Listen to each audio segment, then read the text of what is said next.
Matt Rhule's first recruiting class in the books here in Lincoln. Sean, let's first start out about what a process it's been, a whirlwind for Matt Rhule since he took over the job.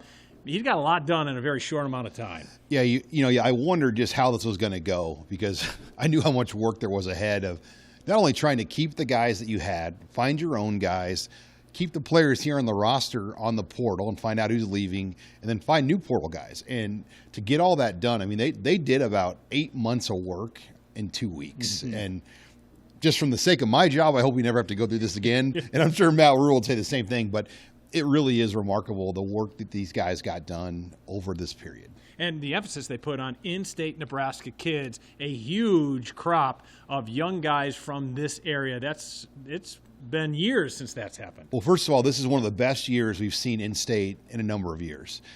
12 Power 5 offer guys in the state of Nebraska, all schools. Nebraska made 11 Power 5 offers in the state this year.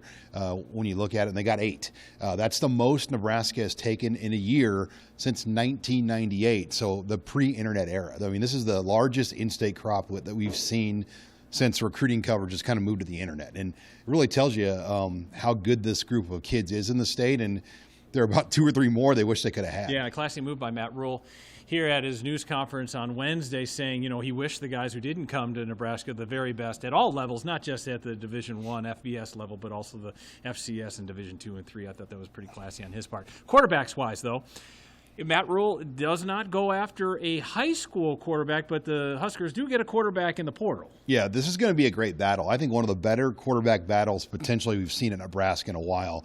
Jeff Sims comes from Georgia Tech, a 23-game starter.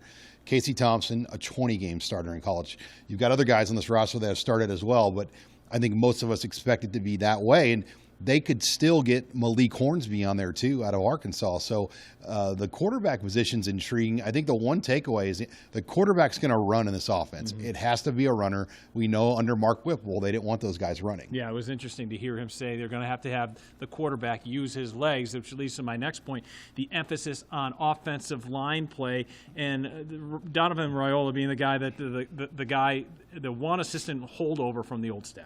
Yeah, and I think when it happened, it was a surprise, but we didn't get a chance to talk to Matt Rhule until today about it. And I thought just his thought process on why he kept Riola and talking to the players, knowing people in the coaching business. There's a lot of things there. And I think he wanted to, keep one guy on that staff, and Riola made the most sense. And I think he's really excited to work down on Riola. All right, moving forward, what do we have to look forward to as we flip the calendar to 2023? Well, there's still 3 more staff hires that need to be official.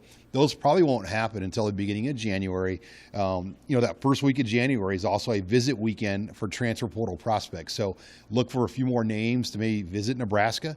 January 16th is the day that the NFL draft deadline is. It's also the day the transfer portal closes. So that's a big day. Then January 23rd is the day when classes begin here at UNL. So every week in January, there's kind of a little mile marker to keep track of. So we'll still be a little busy here moving forward. And setting your calendars, too, for the spring game, April 22nd? April 22nd, with spring ball starting most likely the week of March 20th. Wow, that's plenty to look forward to as we move into 2023. Matt Rhule, the new guy here in charge in Nebraska, hitting the ground running.